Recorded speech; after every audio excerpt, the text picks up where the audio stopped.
Bon, comme chaque jeudi, hein, ça fait longtemps que j'ai pas braillé contre des journalistes.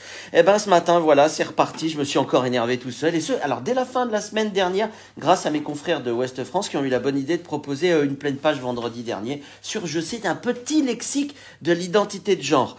Et dès les premières lignes, Paul Gracian, le rédacteur tout frais moulu, hein, d'une école de journalistes bien formatée, un gamin, j'ai vérifié, m'a perdu. Je cite, petite précision, ce lexique recense uniquement des mots liés à l'identité de genre et non ceux liés à l'attirance sexuelle. C'est la raison pour laquelle vous n'y trouverez pas de termes tels homosexualité, asexuel, des trucs que je découvre à la limite, hein.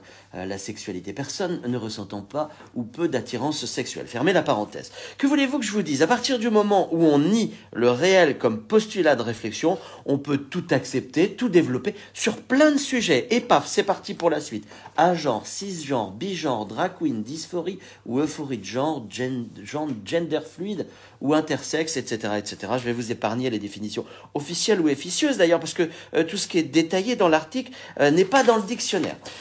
Heureusement qu'en 2013, Najat Vallaud-Belkacem, ministre alors de l'Éducation nationale du gouvernement Hollande, nous expliquait benoîtement que la théorie du genre n'existait pas, hein. En fait, il y a plusieurs éléments sur la logique médiatique, hein, je vais rester dessus, hein, qui méritent d'être rapportés à la lecture de l'article de Ouest France. Tout d'abord, la distinction subtile entre l'information et la promotion de comportements qui, pour le moins, interrogent dans ce papier. Ensuite, est-ce bien la mission d'un grand quotidien français que j'apprécie, hein, par ailleurs, Ouest France? Voilà pour la ligne éditoriale du journal qui, que vous l'avez compris, je ne cautionne pas sur le sujet. Ben oui, parce que tant qu'à faire de la sémantique, je sais pas, moi je vais prendre des exemples, j'aurais préféré lire avec autant de zèle un papier d'une page qui évoquerait le vocabulaire et les racines des politiques, de ce qui reste de la droite, de la gauche, du milieu, du religieux, et pas forcément que les catholiques, les protestants, les mots du capitalisme MOTS, ceux-là même du réchauffement climatique, avec des définitions précises. Bref, tout ce qui permettrait de faire rentrer le plus grand nombre dans une compréhension profonde du monde qui nous entoure grâce au vocabulaire. C'est ça le cœur du métier de journaliste. Et puis des exemples, surtout dans le Grand Ouest, c'eût été beaucoup plus fédérateur, et ça, c'est la mission d'un grand quotidien régional. Mais malheureusement, la nuance a disparu du 21e siècle et ces quelques mots couchés sur le papier avec attention, hein, et que je vous dévoile sont certainement provocateurs pour certains, alors que je vous promets, je ne suis que sincérité et empathie, quelle que soit la condition sexuelle d'une personne. Je suis obligé de le préciser. Hélas, on a remplacé la pédagogie par le pédagogo-démagogue, et puisqu'on ne parle pas de sexualité dans un papier sur le genre, alors...